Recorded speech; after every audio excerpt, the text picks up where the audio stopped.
Hello again, my fellow YouTubians. It seems we have yet again received some riveting free technology. I know it seems like the weekly norm for AI, but I promise you this time it is very different. This one is not just any update, it is a game changer. I present to you ControlNet. I know that sounds like a government program in 2023, but I assure you, this is a powerful new tool that allows you to control the pose, the shape, and any aspect of AI art that we previously could not achieve in the past. It's pretty fancy, if I do say so myself.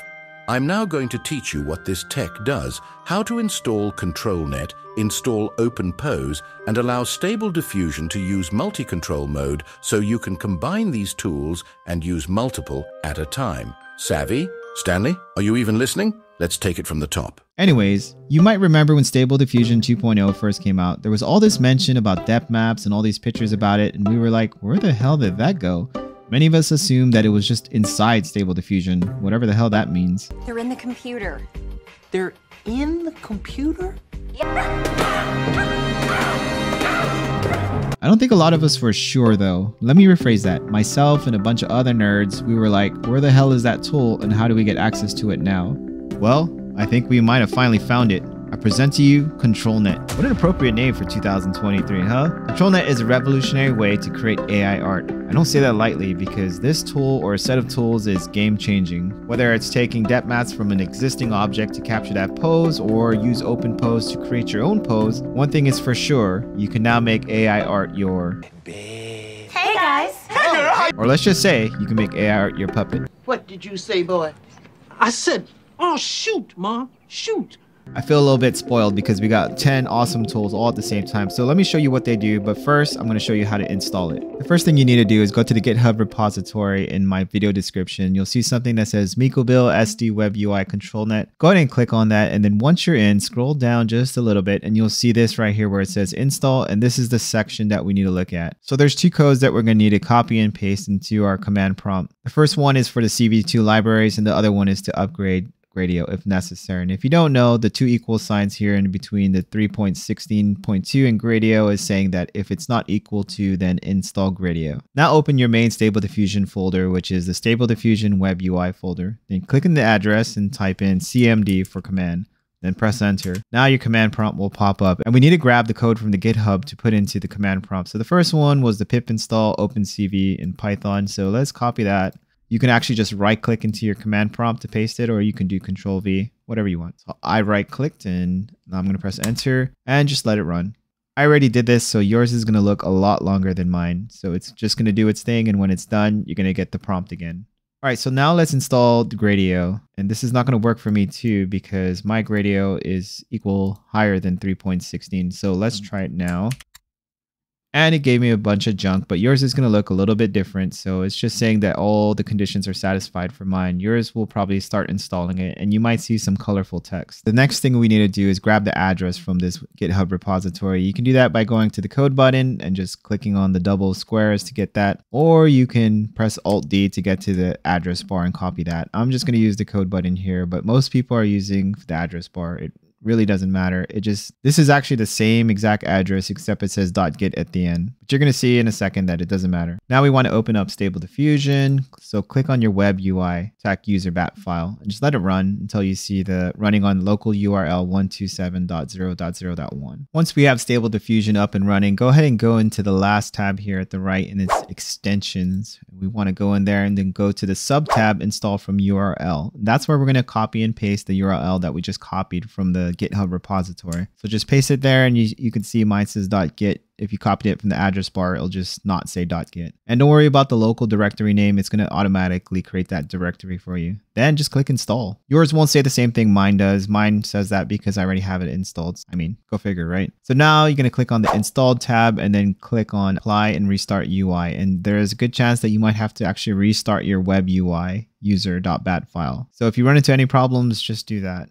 After you reload your UI, you're probably gonna look at your tabs and be like, there's no control net up here. It didn't work. Well, it did actually. So if you go to text to image and you scroll down a little bit, you'll see here that there's a control net section. Go ahead and click on that to expand it and you'll see all the options for control net. We're gonna go over that in a second, but the first thing we need to do is actually download the models, because right now, if you notice, the models folder is empty. We're gonna have to go over the types of models, what it can do for you, and also how to download them. All right, so let's quickly go over these models and so we can select which one to download. And I'm gonna do an in-depth guide on these models and what they can do and show some examples. But right now, we're just doing a very high-level overview so you know what to download and why you would want to download it. If your answer is you're going to download them all and just test them yourself, feel free to skip to the next part. I put some chapters down below so it'd be easier to find the next part. The first one is Canny, and this is the go-to if you have a lot of sharp edges in your drawing. So if it's like something like clean artwork like anime, Studio Ghibli style with like stuff like Princess Mononoke and those kinds of anime that just have these clean lines, this is the one to use. The next model is the depth model, and this one is for depth mapping, which is a technique that's been around for a while and popular in 3D video game development. This shows the spatial positioning of the distance between each pixel relative to the positioning of the camera or the viewer. This is normally represented by fog or smoke particles, and it gives you 3D spatial awareness. This can be used for anything, but I would stay away from flat illustrations and things that have zero depth because it's the depth model, right? In my opinion, if you were going to download one model, it would be this model. And it's the most general purpose model that will capture an entire scene and remove everything without losing the shape, but still give you the option to repurpose it, reimagine it, change everything, and not have anything bleed through from the older image.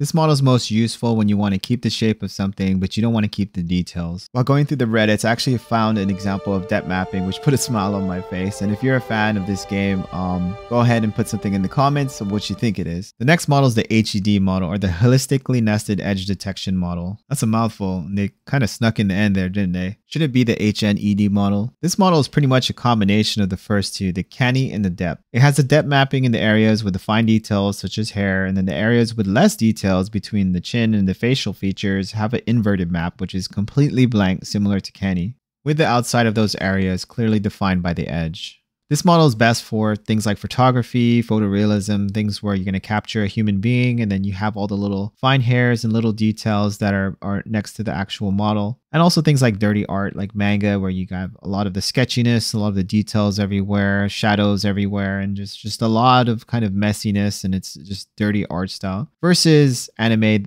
that's something you would use Canny for because there's a lot of the straight lines. If you look at anime, it's almost like their hair is like one piece and it's just separated between their hair and their face, and you could clearly define where the lines are. The next model is MLSD, and LSD stands for line segment detection. So this is a process that's been around for a while and used in other programs, and it functions the same in here. So this method is for blueprinting and detecting straight lines on an image, which is mainly used for architecture, houses, buildings, cities, and geometrical shapes, things like that. Next is the normal map, which if you work with Unity or Unreal 5 engine, you're probably really familiar with these. It's also referred to as a texture map or a height map, and this is similar to depth maps, but you keep some of the extra details from the source model. Not textures, but things like details like abs, muscle tones, and prominent features. Anything that will affect the shadows or light reflections to show you volume or spatial awareness of the object. This is a great option if you want to use the depth map, but you still want to keep some of the prominent details. Next, we have OpenPose, and OpenPose detects the pivot points on a character to generate a stick figure representation of that model, so we can just copy that pose. With that being said, it's very important that the extremities of the model, the arms and the legs, are not hidden and they're not wearing any clothing that might kind of mesh it together like a long skirt, or any baggy clothing that might hide it. This one's very good at getting the exact pose, so if the arms bend or if they're just kind of spread out like the name suggests, OpenPose, you're able to capture that with this technique. Next up is the Scribble technique, and this one's the most fun to play with. This is when you take your modern art masterpiece that you created in MS Paint by scribbling in there or just doodling, and you give it to Stable Diffusion and say, make me something nice, and it comes up with something amazing. So now the fake scribble technique is actually when you do the opposite, when you put in a nice picture and it gives you a scribble. Probably asking yourself, why would anybody want that? Well, it's a good way to actually remove all the textures and all the details so you can add your own details. It's a pretty nice way of kind of making something your own. Last but not least is segmentation maps. And if you're not familiar with what this is, it's basically like painting garbage on MS Paint, then having Bob Ross come back in and clean up your mess and make something beautiful out of what you did. If you watched my channel a couple months back and you were like, one of the only 3 people that were watching my channel, you might have seen a lot of videos about Nvidia Canvas. I thought that thing was really cool. So segmentation works the same, but with image to image instead of doing it live. So this is absolutely the go-to when you're trying to make beautiful landscapes or general compositions, and you use gradient colors to show the positioning of things and kind of separate where things should go. That's a lot of tools that came out at the same time, and they're all pretty complex. So there's no way I can go in depth in all of these in this video. That would take forever. So I'm going to cover them all in separate videos and just go over the pros and cons and what each tool should be used for, and go into a little bit more detail on them in different videos. But for now, I just want to give you the basic definition of what they do so you can make a decision on what you actually want to download, since they're so big. 5.7 gigs, no joke. I also put a link to a great resource which you could find in the video description, and I found this after making the video. I really wish I found it before. This has like every single detail about this. So if you want to learn more about this tool, this is a really great source. Alright, so let's download these models. In my video description, you'll see a Hugging Face link for ControlNet, and that's where you need to go to find these models. And when you get here, you're going to be met with 8 different models. Just know this, you're going to have to choose some if you're not down to download all of these, because they're all 5.7 gigs each. That's a lot. It's a lot of gigs right there. But once you're ready to choose one, you go ahead and click on the little arrow next to the LFS button, or you can actually click on the file itself, and then you'll see a little download button right there. Fun fact, you can actually get the models from the main GitHub site. So right here where it says pre-trained models, you click on that and you can get to the models that way as well. So once you've selected the models you want to download, or if you download all of them, the next step is to drag it into your Stable Diffusion folder. After you downloaded the control models that you want, go ahead and go into the downloads folder wherever it got saved, and then grab them and throw them into the extensions folder, and then the one that says SD Web UI ControlNet, and then under there there's a models folder specifically for that. So just grab them and throw them in there. So I'm going to grab them right now and just move them on over. Once you've done that, you can go back into Stable Diffusion and then click on ControlNet, open it up, and then over here in the models, you'll see that your models are there. And if you don't see them, go ahead and click on the refresh button. Now it's time for a short break and a shameless plug. If you have learned anything or were mildly entertained by this video, please click the like button as it helps me out. If you want to learn how to clone voices like this one, I left you 2 videos in the description, but you will have to watch them to see which one's free. The one I'm using now is text-to-speech, and the other one can do live voice cloning and pre-recordings. Let's continue with our scheduled programming, shall we? Oh my God! Wow!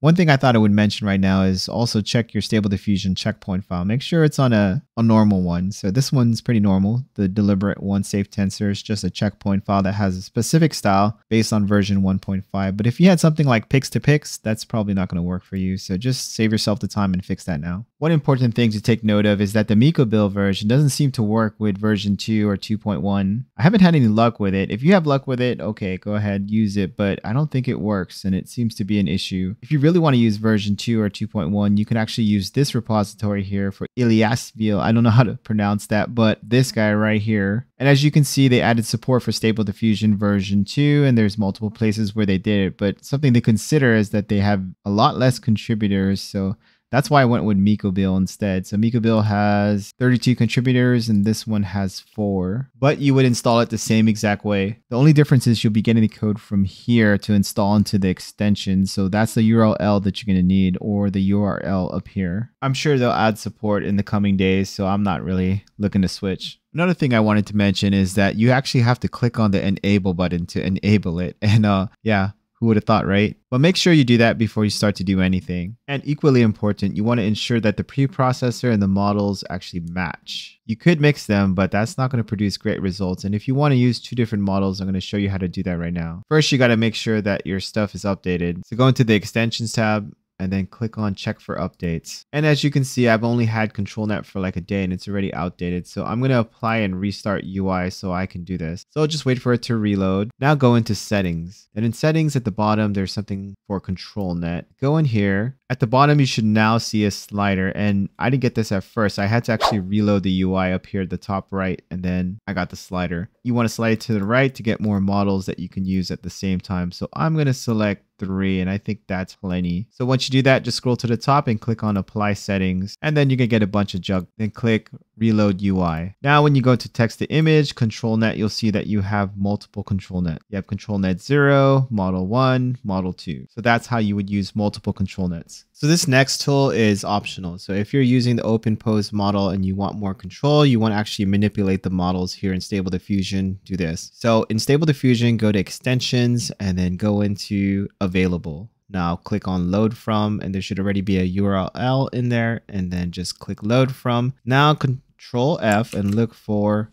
OpenPose, and you'll see the OpenPose editor. And so go ahead and install that. And I'm installing it now, and then click on installed. It took me like 1 second to install that. So look for it here, make sure it's there. See the top one up here. So now I'm going to click on apply and restart. And now, as you can see, I have an OpenPose editor up here, which I can play with, and it's pretty cool. I can actually grab the little pivot points and then I can make my own little pose here and do whatever I want with it.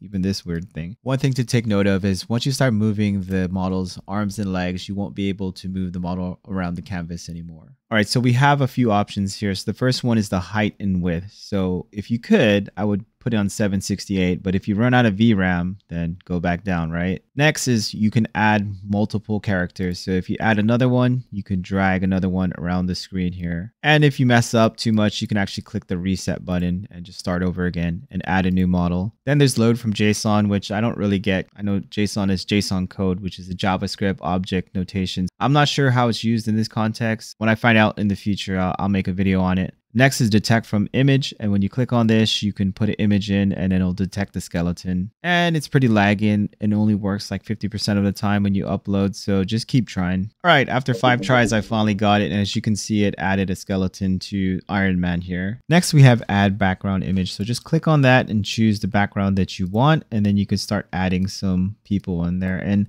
this is very important because you want the correct ratio of your model, so you don't want it to be like they're a giant in this photo. So if you have a photo in mind, you might want to use the background so you get the correct scale. A couple important things about this tool. When you click send to image, it didn't work in the past, but if you have the newer version, it'll work now. And if you're trying to use these models, you won't have a preprocessor. So you're going to select none because this is the preprocessor. So you would just select the model for OpenPose and you would put preprocessor none. If you had a picture and you were trying to extract these stick figures out of them, then that's when you would actually use the preprocessor OpenPose. All right, now that we have it all installed and we have all the prereqs and extra tools, let's go over control net. So the first thing you need to do is add an image. So you can either drag one in or you can click on here and then just upload it. I'm going to choose this one right here. And this is a picture of a town in Skyrim called Riften. We're going to mess with this a little bit. Not too much. This is not an in-depth tutorial. This is just a basic usage tutorial. So let's go over the different settings you have. So the first one that always has to be checkmarked is enabled.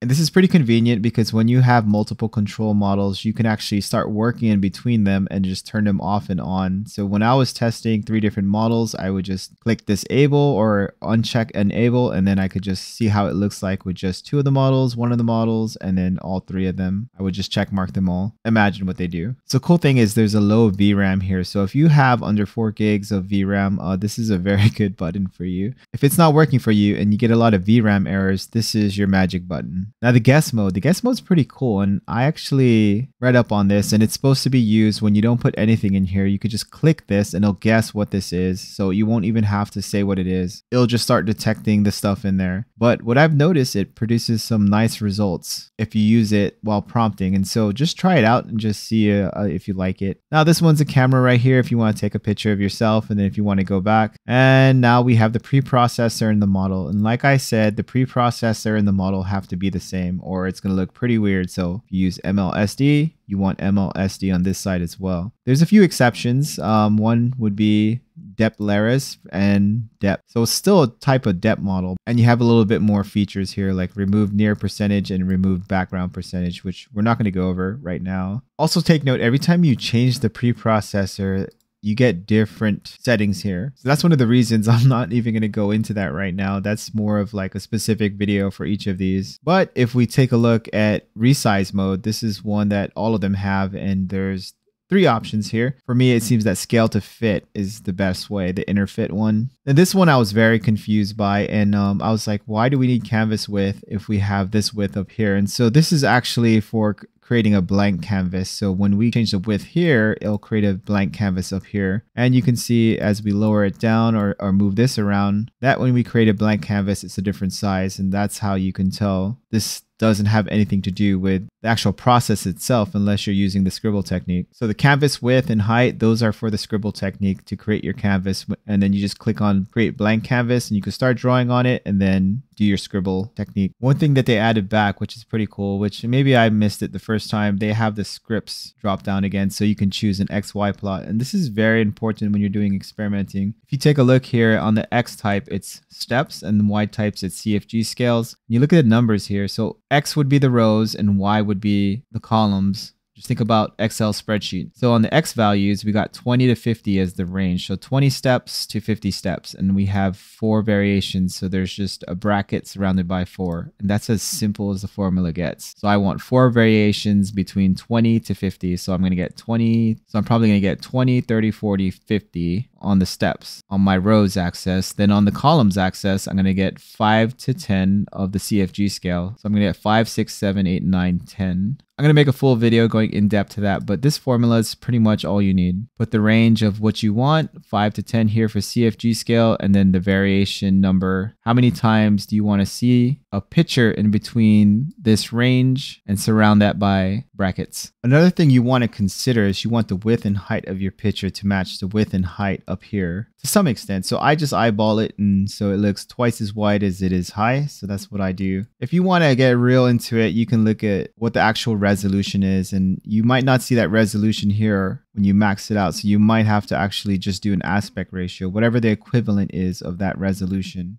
Before we get into this example of multiple control models, I just want to let you know that I just started playing with this tool. So I'm not showing you the best way to do it. I'm just showing you how this works. But you can look at the results and fine tune from there to see what model works, what doesn't, and study the HED map or the OpenPose or whatever it may be, and you can see what works and what doesn't work. All right, let's take a look at using multiple control models. So right here, I have 3 tabs here for all the control models that I added. 0, 1, and 2. So we're looking at 0 right now. So make sure you enable each one and that you add a picture to each one. So I have a picture on each one and I've enabled each one. Now going back to the first one is MLSD. And so here you got to really determine the weights, and each one is going to have its own specific weight. And this one, MLSD, is for the straight lines and the architecture. So this one's going to be just a little bit lower at 6.5. Now we're going to take a look at the next model, and I put HED and I'll put this at a 9. So it'll be like the second most important. And then the last one is a depth. And the last one's going to be a Scribble model. So I'm going to make this one the highest priority. And let's see what that gives us. Once you got that all set, click on generate. And last but not least, you have to put something in the prompt here. So I put my prompt in, and if you're lazy, you can click on guess mode.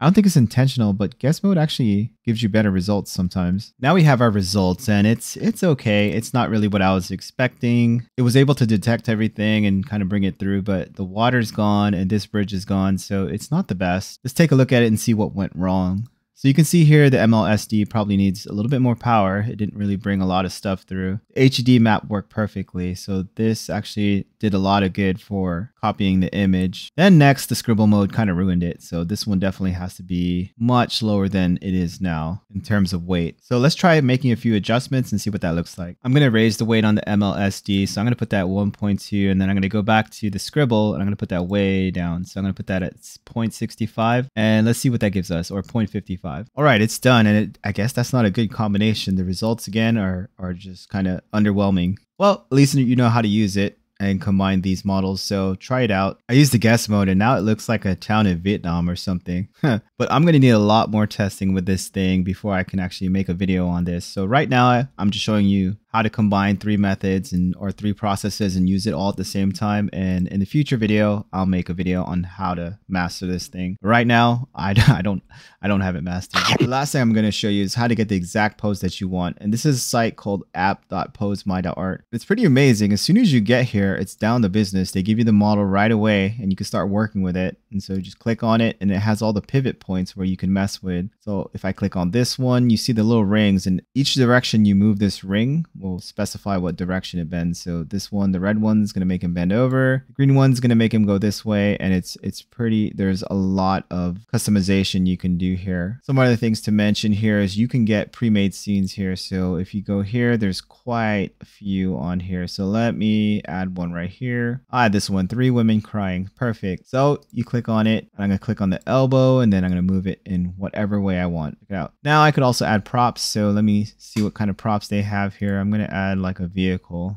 They only have a car. Oh man. All right. There's a limitation there. So let me try a different one. So let me try a gun. All right. There's a gun and it's just randomly floating in the air, but we have the gun that we asked for, right? We can actually shape it into the pose, but I'm not going to do that. It looks like it's going to take a while, but yeah, so you can add models, but I think that's a paid feature. Well, you have the basic ones. You can add a basic model there and it starts in a T pose. And if you click on the screen, you could move the camera around, which is very useful to get that exact pose that you want for your scene. Then there's other options here. When you go into settings, you can mess with these. You could take out the floor grid. You can remove the ground, which I wouldn't do. Shadows. You can add shadows, which are cool, and outline. Don't do this because it's going to be harder for the AI to see where things are. It's definitely good if the lines are there. Then you could change the field of view. You can move farther out if you wanted to. And there's a lot of options here. So you can actually change the lighting. You can animate them. You can, what is this? Anime. Yep. So hand poses. Try, what's a banana phone? Okay, I guess the banana phone's this. Oh, okay. It's like a shaka bra. There you go. There's so much tools here, but once you get what you want, you go ahead and just click on screenshot and it goes to your downloads. And then you have it. Then you can import this into Stable Diffusion, no problem. And another cool thing is you can add animations. You can only do 5 animations in a single scene unless you're on the paid version. And then you could just refresh it if you want more. But if you're trying to create a scene where everybody's moving and doing something more than 5 times, then you need the paid version.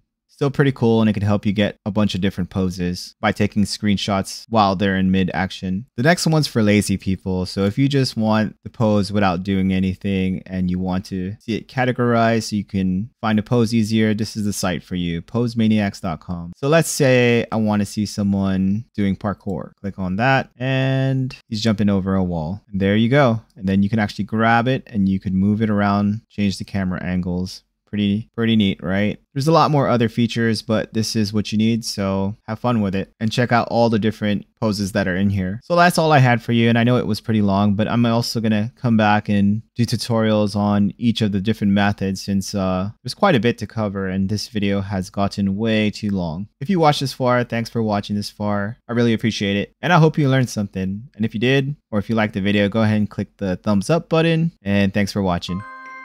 I really hoped you learned something. Stanley, are you listening? Hopeless